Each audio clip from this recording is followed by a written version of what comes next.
there's two sides of pain. There's one side of pain that's the suffering and the discomfort side of pain. But then there's another side of pain that's called effort. It's called glory. And if you never tap into it, it's because the first time you felt it, you backed off. The first time you felt, that burn, the first time you felt that it's too much. And we rationalize with ourselves to where we automatically stop. That's why a bunch of us give up so much in life so quickly. But suppose I told you the greatest pain of my life is the reason I'm standing here today. See, sometimes we think the pain is what controls us. It's actually our subconscious mind that if we ever tapped into that, that's what dictates most of our lives. And literally what I've learned in these moments is that I have to stop listening to myself and I have to start talking to myself. I'm like, Rich, you're great. I'm like, look in the mirror, like, you can do this. Rich, you can handle this. Rich, this is not a big deal. Rich, this is gonna pass.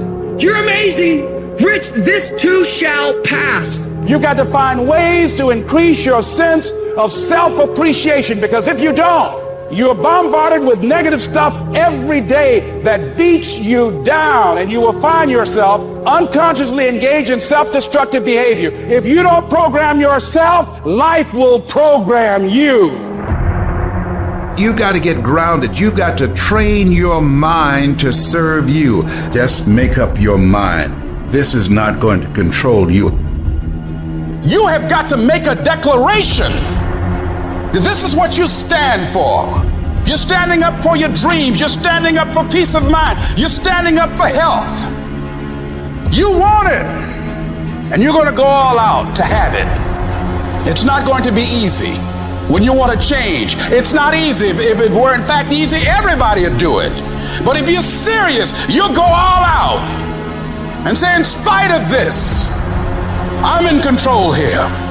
I'm going to turn this situation around. I'm not going to sit back and moan and cry over what happened and what went wrong and who did what. I'm going to do something about this situation. When God gives you a dream, the dream will always be tested. The pressure in your life right now has a purpose. It's not crushing you. It's pushing what's on the inside of you out.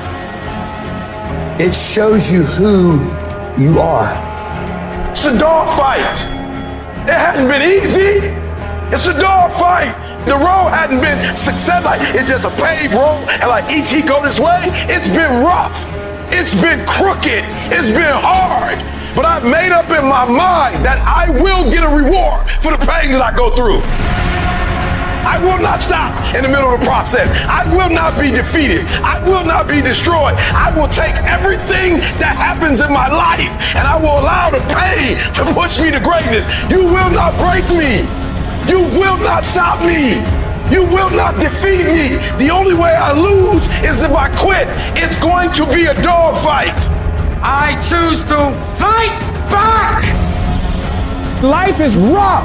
You can allow it to destroy you, or you can allow it to build you up. Draw the line, ladies and gentlemen, and just say enough is enough. Get out of that narrow-mindedness. Get out of that defeated mentality.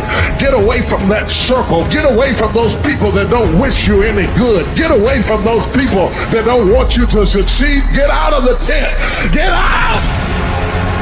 There's nothing as powerful as the human spirit. You can't destroy it. You can pervert it, but you can't destroy it. If you lose a job, keep the faith. If you lose the spouse, keep the faith. If you have to downsize, keep the faith. If you have to move in with your mama, keep the faith. If you're at your wit's end, keep the faith. If you have to catch the bus, keep the faith. If you have to dumb, keep the faith.